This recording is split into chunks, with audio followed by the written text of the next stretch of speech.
Southern Colorado's high-definition news leader. This is News Channel 13, where the news comes first. We have new information on the Hayden Pass fire. We'll have that update for you coming in just a few minutes. And of course, with all this fire danger, we're keeping our eyes on the winds. I've got the latest on your wind forecast, and I'm tracking some strong weather moving in later this week. It's a very somber day in Dallas as President Obama visits for a special ceremony. Coming up, a candlelight vigil to honor and remember 5 police officers who were shot and killed. Good afternoon, and thanks for joining us for KRDO News Channel 13 at noon. I'm John Carroll. Dana Clemens is off this afternoon. ABC News is about to go to a special report with President Obama on his visit in Dallas. First, we want to tell you more about the wildfires burning in southern Colorado. 7 major fires are burning all across the state, many of them growing in size. That includes the Hayden Pass and Fort Carson fires in southern Colorado. Several fires are burning around the state, from the Cold Springs fire outside of Boulder to the Beaver Creek fire near the Wyoming border. There's a fire near Deckers and one burning on the western slope as well.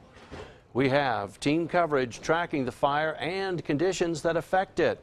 KRDO News Channel 13's Emily Allen is live in Fremont County, and Storm Tracker 13's Mike Everett is in the Weather Center tracking the winds.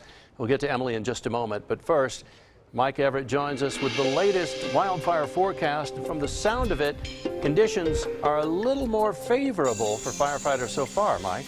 Indeed, John, but that is a relative term today because, of course, it is still hot out there. We are still looking at some breezy winds, just not to the extent that we saw on Monday. So let's dig in and first have a live look in Pueblo, courtesy of our exclusive Viera wireless camera. Not as hazy as we were expecting, so we can still see the mountains there, although they are obscured right now, but those winds are forecasted to switch around to the south and southwest later this afternoon, and that could increase the haze across the Front Range. We'll keep an eye on that. Temperatures already in the upper 70s in the Springs, 85 in Pueblo, looking at 60s, 70s, and 80s up in the high country. One of the good things is we got a chance to cool off overnight. Places like Leadville and Gunnison got into the 30s overnight last night, and that helps a lot in this situation. Pair 82s in La Junta and in Lamar, 84 right now in Springfield, 85 in Pueblo. Here's what's happening with the wind right where Emily Allen is right now. We're seeing those winds picking up between 8 miles an hour in Canyon City, but 22 miles an hour in Salida, and again moving due west. So what that will do is force some of that smoke down the lower Arkansas River Valley and out along the Front Range. So I am expecting the haze to pick up in Pueblo and possibly even in the Springs a little bit later this afternoon. Otherwise, seeing single-digit winds out in the plains that are blowing in the exact opposite direction. Here's your live HD Doppler radar, and again, we're looking clean and clear shower-wise, but I do want to zoom in and again show you exactly that area that we're talking about. Again, this is Fremont County. There's Cotopaxi right there, and if you were to follow Highway 50 out towards basically Monarch, we're looking at this area right here. So a lot of that is heavily forested area, but as you can see, there is also a lot of population there as well. We're going to take it back to John right now, who's going to give you some further details. Mike, thank you. The Hayden Pass fire in Fremont County is growing and it's moving. KRDO News Channel 13's Emily Allen is live near the fire, where we just learned new information about where the blaze is heading. And Emily, crews say the fire isn't slowing down.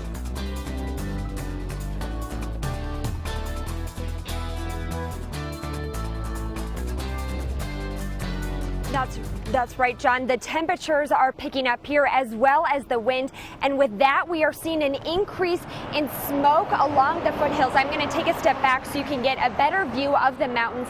This fire continues to burn east. Now, at this press conference just a few minutes ago, we learned that this fire is increasing in size, but they don't have an exact estimate. Right now, they're still saying that it's at 12,000 acres, but they do know that in reality it's larger than that. Now, here is some video from County Road 1A near Cotopaxi from this is about 15 minutes east of here.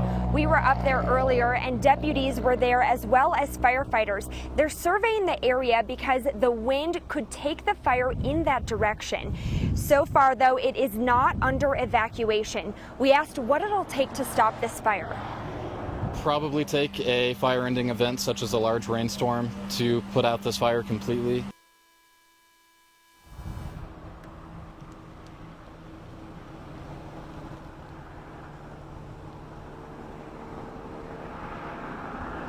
There is no containment right now, and for another day in a row, the firefighters' main priority is structure protection. That means they're going to be stationed in neighborhoods, watching to see where the fire is headed and making sure they can protect those homes. Now, coming up in the next half hour, I spoke exclusively with some firefighters from New Mexico as well as Manitou Springs. I talked to them about what they're expecting out there today. I'm going to have that story coming up in just a little bit. In Coaldale, Emily Allen Cardio, News Channel 13. Emily, thank you. Now, the fire on Fort Carson grew by nearly 50 acres overnight. This morning, a spokesperson for the Mountain Post says 720 acres are now scorched. Multiple fire departments from southern Colorado are working with Fort Carson Emergency Services to put out the fire. Aircraft are doing more drops today in an effort to contain it. Here's a live look right now near the Mountain Post. This fire started again Sunday evening. Fort Carson said there was no live fire training happening in the area when it started. There's still no threat to people or structures at this time.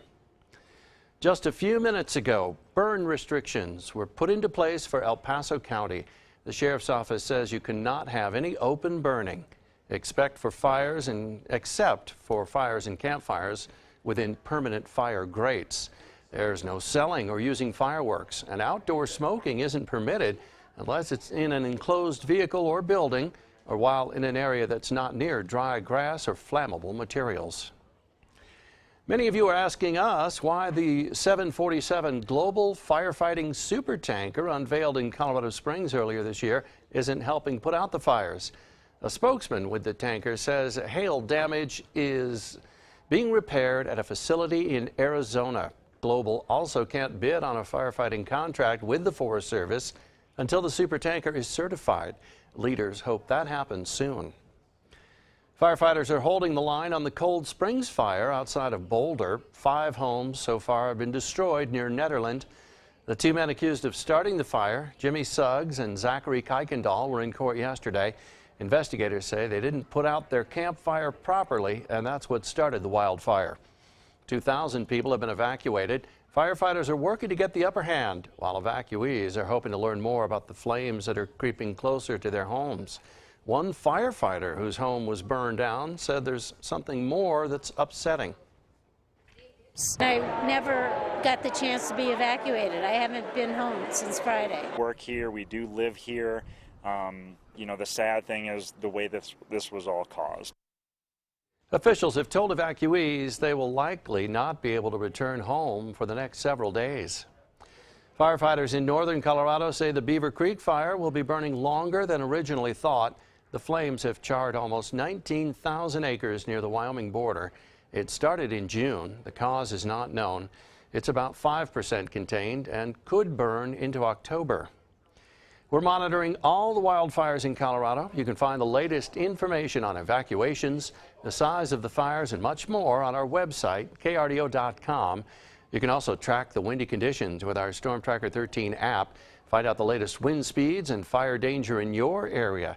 Simply download it from the App Store or Google Play.